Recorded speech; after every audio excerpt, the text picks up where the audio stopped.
Indian நேவியில் வந்து civilian entrance test வந்து recruitment release ஆகிருக்கு. ஸோ இந்த வேக்கன்சிஸ் இதுக்கு போட்டிருக்காங்க அப்படின்னா குரூப் பி நான் கெசட்டடுக்கும் குரூப் சி போஸ்ட் வந்து ரிலீஸ் பண்ணியிருக்காங்க. டைரெக்டாக எல்லாமே ஆன்லைன் அப்ளிகேஷன் மட்டும் தான் பண்ண முடியும். இதில் பார்த்தீங்க அப்படின்னா சார்ஜ்மேன் அப்படின்ற போஸ்ட்டில் வந்து டிஃப்ரெண்ட் கேட்டகரியில் கேட்டிருக்காங்க. இதோட லெவல் பார்த்தீங்கன்னா லெவல் 6 வரும் பேமெண்ட்டு. ஸோ பேசிக்கே வந்து 35,400 ஸ்டார்ட் ஆகுது. ஸோ அடுத்தது பார்த்தீங்க அப்படின்னா குரூப் சி போஸ்ட்டு நான் கெசட்டடில் டிராஃப்ட்மேன் அப்படின்ற போஸ்ட்டு, அப்புறம் ஃபயர்மேனு, அப்புறம் ஃபயர் என்ஜின் டிரைவர் அப்படின்னு சொல்லிட்டு ஃபயர் என்ஜின் டிரைவர் போஸ்ட்டு, அப்புறம் tradesman post, pest control worker and cook MTS இந்த போஸ்டெல்லாம் ரிலீஸ் பண்ணியிருக்காங்க. ஸோ இது வந்து சூப்பரான ஆப்பர்ச்சுனிட்டி, இதை மிஸ் பண்ணிடாதீங்க. யாராவது காலேஜ் படிச்சுக்கிட்டு இருந்தீங்கனாலும் ஃபைனல் இயரு, அதுக்கப்புறம் டிகிரி கையில் வச்சுருக்கவங்க அப் டு ஏஜ் வந்து மினிமம் வந்து ஒவ்வொரு போஸ்ட்டுக்கும் கொடுத்துருக்காங்க. சார்ஜ்மேன் போஸ்ட்டு அப்படின்னா வந்து 18 to 25 இருக்கணும் அப்படின்னு சொல்லிட்டு, 25 பியாண்ட் இருந்துச்சு அப்படின்னா அவங்க வந்து ஏஜ் ரிலாக்ஸேஷனுக்கு வந்து அப்ளை பண்ணணும். ஓபிசியா எஸ்சி எஸ்டியா அப்படின்னு சொல்லிட்டு ஏஜ் ரிலாக்ஸேஷனை பேஸ் பண்ணி அப்ளை பண்ணணும். மற்ற போஸ்ட்டுங்கள்லாம் பார்த்தீங்க அப்படின்னா வந்து அந்த சயின்டிஃபிக் அசிஸ்டண்ட்டு, மெக்கானிக், சார்ஜ்மேன் இவங்களுக்கெல்லாம் வந்து 30 வயசுக்கு மேலே இருக்க வேணாம் அப்படின்னு சொல்லியிருக்காங்க. 30 வயசுக்குள்ளே இருக்கணும் அப்படின்றத சொல்லியிருக்காங்க. மற்றதுக்கெல்லாம் ஏஜ் லிமிட் கொடுத்துருக்காங்க.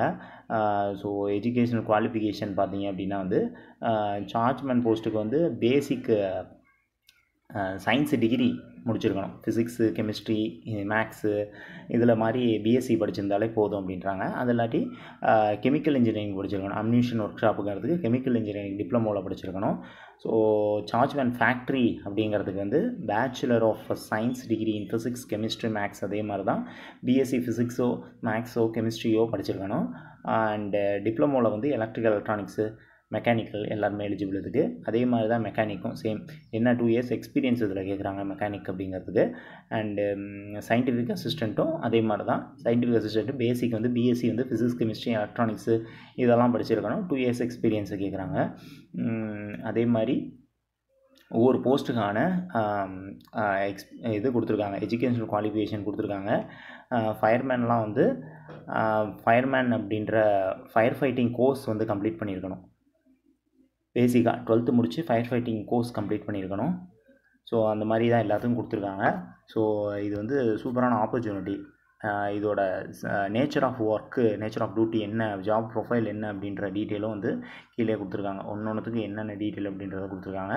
நெக்ஸ்ட்டு பார்த்தீங்க அப்படின்னா ஏஜ் ரிலாக்ஸேஷன், காமனாக ஏஜ் ரிலாக்ஸேஷன் அதே மாதிரி தான். ஸோ எஸ்சி எஸ்டி அப்படிங்கிறவங்களுக்கு வந்து நான் கெசட்டடில் குரூப் பி போஸ்ட் அப்படின்னா 5 இயர்ஸு, குரூப் சிக்கும் அதே மாதிரி தான் 5 இயர்ஸு, ஓபிசி கேண்டிடேட்டுக்கு 3 இயர்ஸு, அதே மாதிரி குரூப் சி போஸ்ட்டுக்கு 3 இயர்ஸ் தான் சொல்லியிருக்காங்க. அண்டு பிடபிள்யூடி கேண்டிடேட்டுக்கு 10 இயர்ஸு சொல்கிறாங்க.